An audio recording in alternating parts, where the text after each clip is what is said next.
कि क्या रोज़े की हालत में अपनी बीवी से बोसो किनार करना जायज़ है? क्या उससे रोज़ा फ़ासिद होगा या नहीं? सलीम साहब, अभी एक सवाल कुछ पहले ही भी हम इसी चीज़ को बयान कर चुके हैं कि रोज़े की हालत में अपनी बीवी से बोसो किनार करना, मस करना, हाथ लगाना बिल्कुल शरीयत में इजाज़त है, उससे कोई रोज़ा फ़ासिद नहीं होता।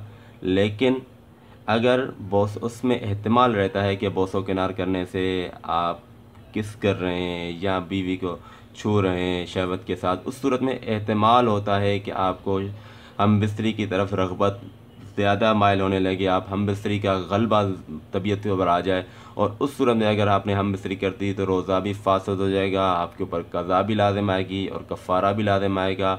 और 60 रोज़े मुसलसल रखने पड़ते हैं, जिसमें बिला नागा रोज़े रखने पड़ते हैं। अगर कभी नागा उसमें हो गया तो दोबारा तमाम रोज़े दोहरा कर लौटा कर दोबारा से रखने पड़ते हैं।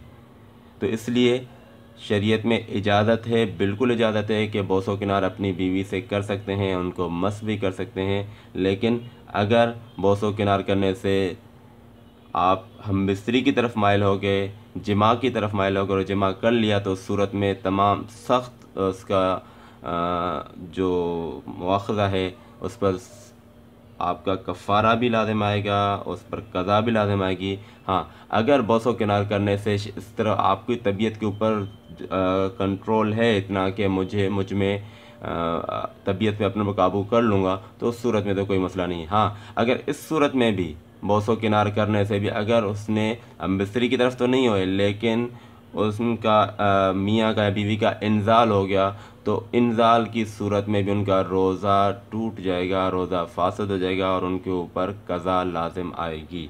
इसलिए एहतियात बेहतर है कि रोज़े की जो अवकात हैं, रोज़े के जो दौरानिया है, उस सूरत में ज़्यादा थोड़ा दूर रहा जाए और अपने रोज़े को इबादत में मशगूल रहकर इन मामलात से बचना चाहिए। बहरहाल बोसो किनार कर सकते हैं, ममानियत शरीयत में इसमें नहीं है।